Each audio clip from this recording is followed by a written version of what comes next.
The United States government is seeking the extradition of televangelist Apollo Kibuloy. In a text message to the Inquirer on Wednesday, August 20, Philippine Ambassador to the U.S. Jose Manuel B. Romualdez confirms that the U.S. government sent documents on Kibuloy's extradition to the Department of Justice. According to Romualdez, the U.S. government has been seeking Kibuloy's extradition since June. In September last year, President Bongbong Marcos said Kibuloy should first deal with cases filed against him in the Philippines before facing his charges in the U.S. Kibuloy was indicted by a federal grand jury in the U.S. for conspiracy to engage in sex trafficking by force, fraud and coercion, sex trafficking of children, and bulk cash smuggling. He is currently detained at the Pasig City Jail on charges of child abuse and human trafficking before Philippine court.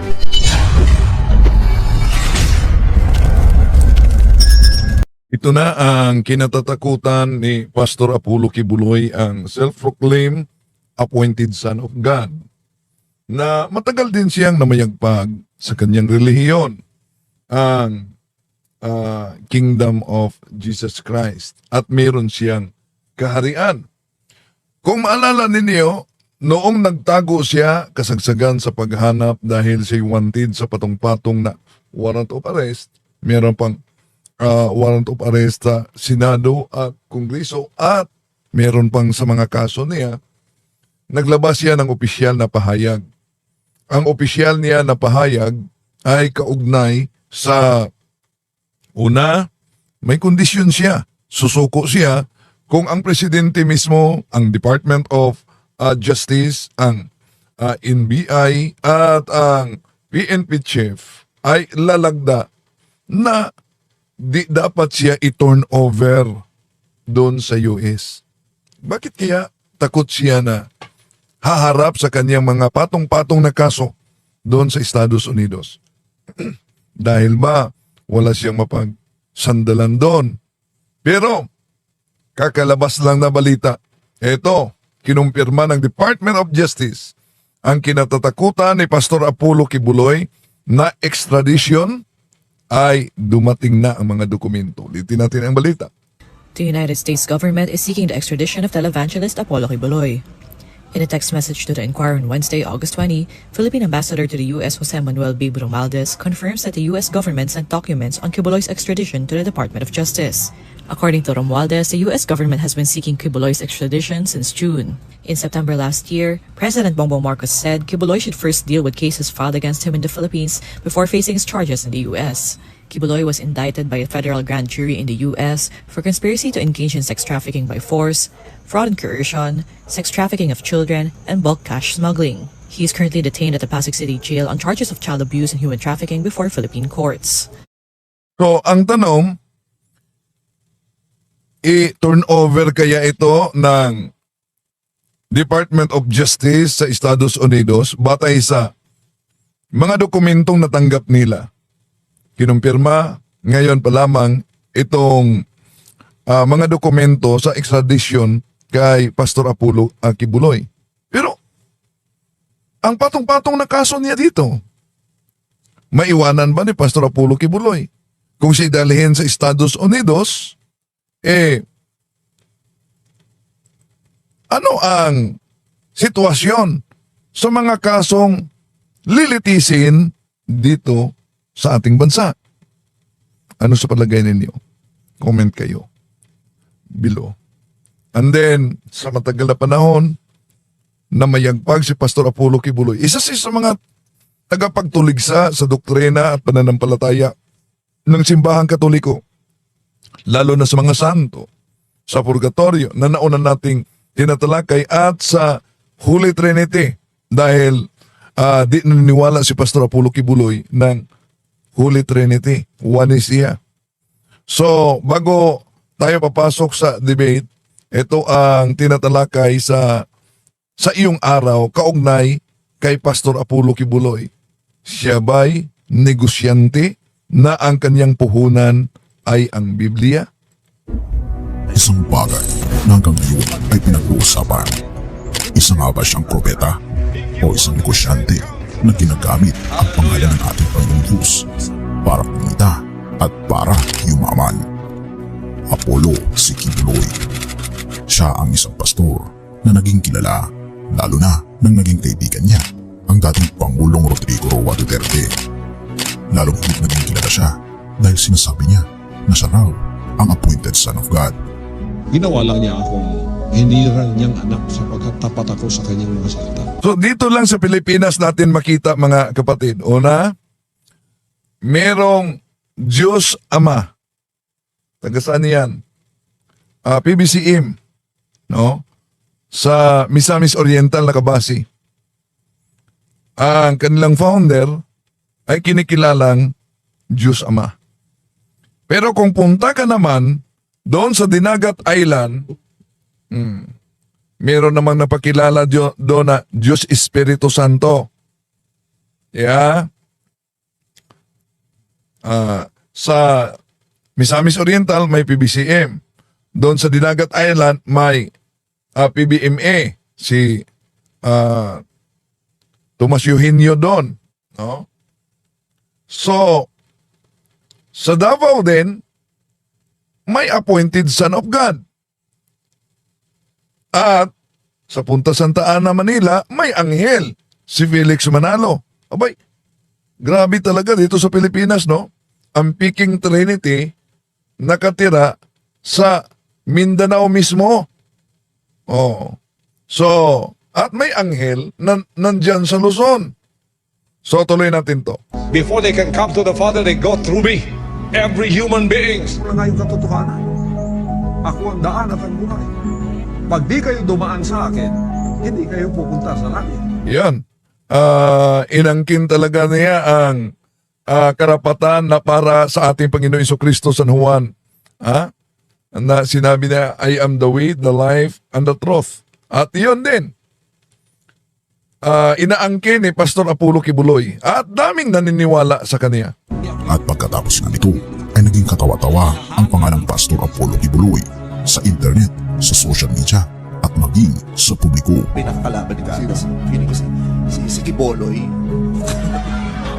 Yung nagpahinto ng lindol. Nandito din si Kibuloy na kuy-koy.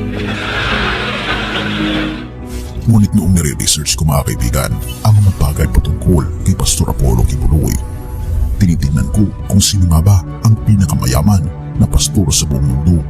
At nagulat ako na si Pastor Apollo Kibuloy ang pinakamayaman na pastor sa buong mundo dahil naglalakihan ang kanyang mga assets, napakarami niyang mga eskwelahan, universidad sa iba't ibang bansa.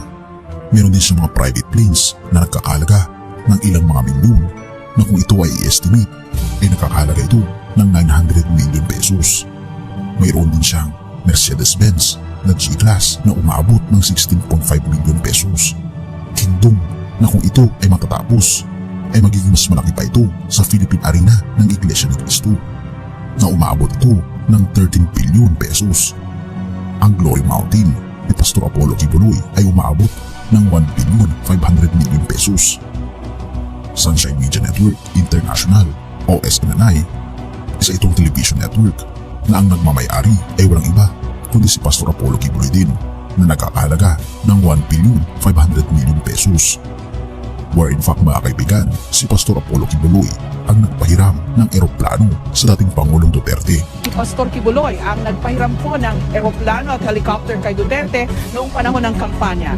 At sabi pa ng isang network, si Pastor Apollo Kibuloy daw ay may estimated na net worth na nakakalaga ng 160 million US dollars na kung ito ay i-convert natin sa peso ay umabot ito ng 8 billion 687 billion 760,000 pesos.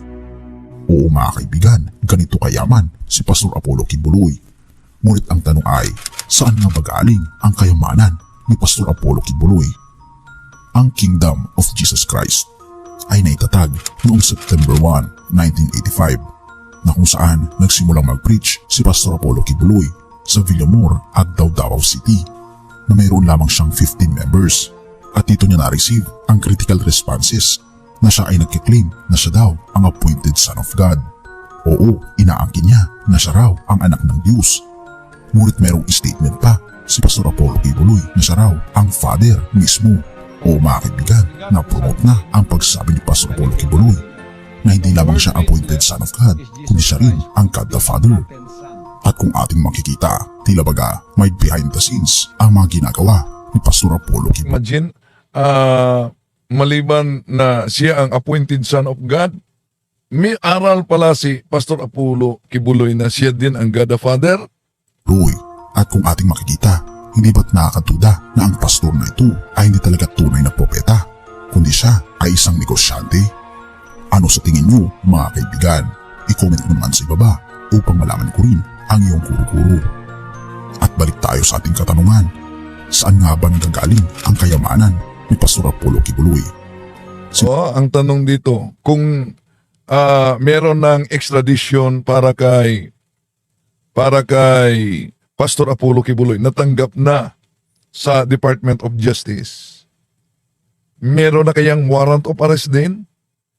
Galing sa ICC para kay Senador Bato? How about kay Senador Bongo? Bilang naman ang turo sa simbahan na itinatag ni Pastor Apollo Kibuloy. Sinasabi niya na siya ang appointed son of God. Pagkatapos ay ang nag-uobey sa kanya ay pagpapalain at magmamana ng langit na bayan. Ito pa ang mga statement ni Pastor Apollo Kibuloy sa kanyang mga sermon. Atin itong panoorin, mga kaibigan. Pag di kayo dumaan sa akin, hindi kayo pupunta sa langit. At very critical dahil sinasabi niya na kung hindi dadaan sa kanya ay hindi makakapunta sa Di ba sinabi din ni Pastor Apollo Kibuloy na siya ang lalagda umano para sa kaluluwa? Abay, nakakulong siya. Sino na kaya ang lalagda ngayon? langit. Kaya naman nakakatakot, sino ba naman ang ayaw na mapunta sa langit at mapunta sa impyerno? Kaya napaka-crucial ng kanyang mga sinasabi. At sa lahat ng kanyang mga sermon ay makikita dito ang salitang obedience. Atin itong tingnan, mga kaibigan. Are you perfectly obedient? Oh, I will kill you if you will not obey me. At ang isa at pinaka-fundamental na aral at turo ni Pastor Apollo Kibuloy ay ang pagbibigay ng panlalapi. Ito pa ang mga statement ni Pastor Apollo Kibuloy. Is the tithes. Matigas ako sa pangangaral ng tithes. Hindi ka lang magbigay ng yung tithes, magnanakaw ka na. Pagkatapos magbigay ka ng tithes, huwag mo na baguhin yun because that is already God's will. Siya na ang nag-decide kung magkano ibibigay mo. Tithes, 10%. Oo mga kaibigan, napakahalaga naman talaga ng salitang tithe sa lahat ng mga simbahan dahil ito talaga ay biblical principle.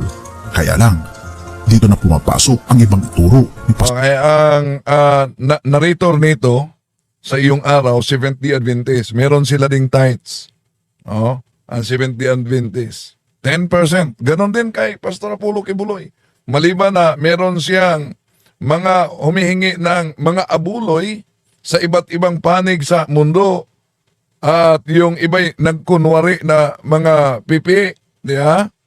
At yung iba'y mga estudyanteng nagbibinta ng kung ano-ano, may kuta daw sila. Pastor Apollo Kibuloy dahil may mga kota na kailangan mong inip upang sa ganun ay maging karapat-dapat ka sa kingdom ng ating Panginoon Diyos. At ito ay siniwalat ng ilang mga dating kaanib ng Kingdom of Jesus Christ na ipinatayo ni Pastor Apollo Kibuloy. Atin silang panoorin, mga kaibigan.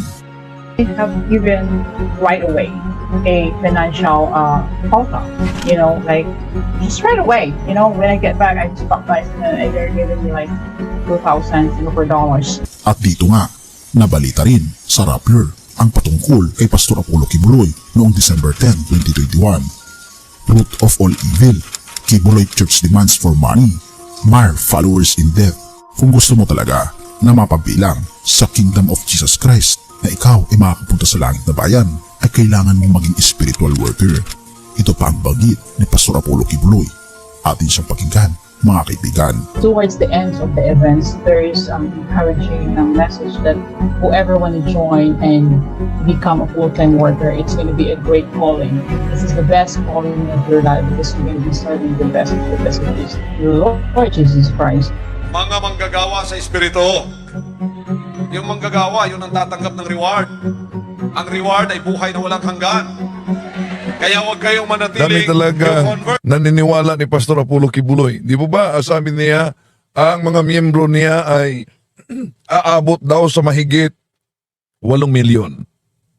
Pero, kumusta ba yung pagtakbo niya sa pagkasenador? Di ba? Merong mahigit 5 milyon. kung totoo na meron siyang mahigit 8 milyon pagkatapos may mahigit lamang 5 milyon na bumoto sa kanya, asan na yung iba kung totoo man? Huwag kayong manatiling disciple. Huwag kayong manatiling member. Kailangan maging worker kayo in the Spirit. Pagka-worker in the Spirit na kayo, anak na kayong tunay ng Diyos na pwedeng pagkatiwalaan din. Worker in the Spirit, yun ba ang mga mag-solicit at magbinta para magiging mga anak? Hallelujah. Oo, ang pagiging spiritual worker ay magtatrabaho ka sa kingdom na itinatag ni Pastor Apollo Kibuloy. Magpapanggap ka na estudyante, magpapanggap ka na bulag, pipi, o anumang kapansanan. Pagkatapos ay ikaw ay hihingi ng donasyon sa iba't ibang dako ng Pilipinas. Ang iba ay nagpapanggap na estudyante, mga kaibigan, na nakuhanan pa ng isang babae na dating kaanin ng Kingdom of Jesus Christ. Kinonfronta niya ang isang lalaki na nagtitinda ng mga produkto ng mga pagkain sa isang fast food restaurant. Atin itong panoorin, mga kaibigan. So I can tell you how we get a lot of money. Number one, pretend that you are a student. You are a student, you are a self-supporting student, and you are doing this for your study, to continue your study. You don't have parents, you don't have family, and yet you are surviving as a student. So they will give you a big chunk of money because they feel terrible. Now the other thing is, we pretend that we were deaf and mute. So we try to do the sign language pretending that we were deaf and mute.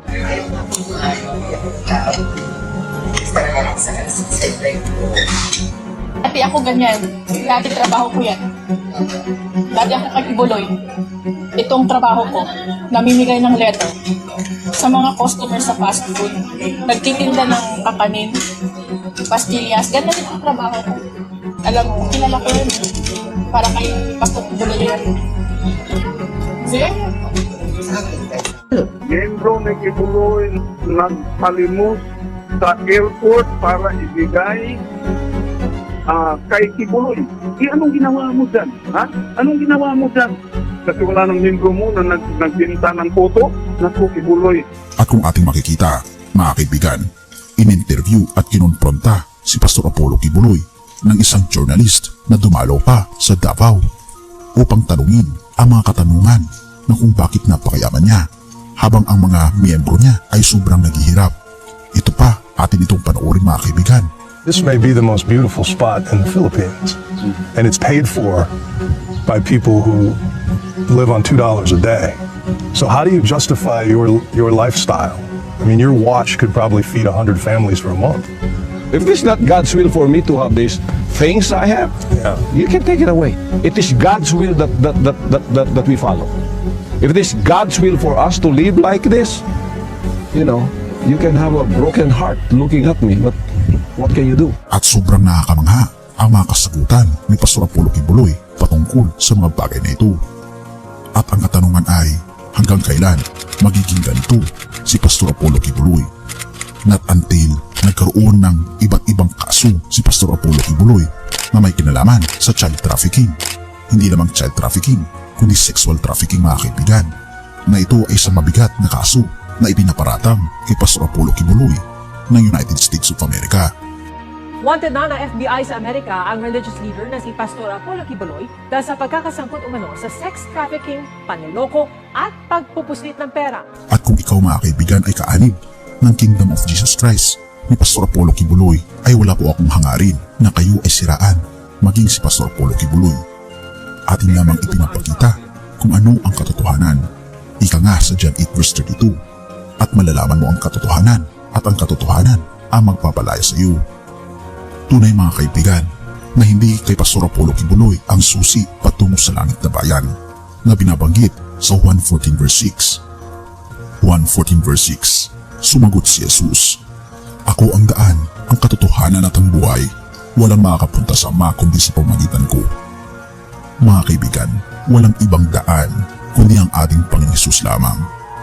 Na kung ating makikita, hindi si Pastor Apollo Kibuloy ang daan patungo sa langit na bayan, kundi ang ating Panginoon Hesus lamang. Kaya naman, imulat natin ang ating mga mata sa sinasabi ng banal na kasulatan. Dahil kung hindi natin pinabasa ang banal na kasulatan, tayo ay mabubulag ng mga pastor na ang kagustuhan lamang ay ang pansarili na kaligayahan. Yan. Dito na ba magwawakas ang self-proclaimed appointed Son of God? Kung ang claim ni Pastor Apollo Kibuloy, yung lindol, napa-stop niya. Di ba? Nag-viral si Pastor Kibuloy noon. Pina-stop daw niya ang lindol.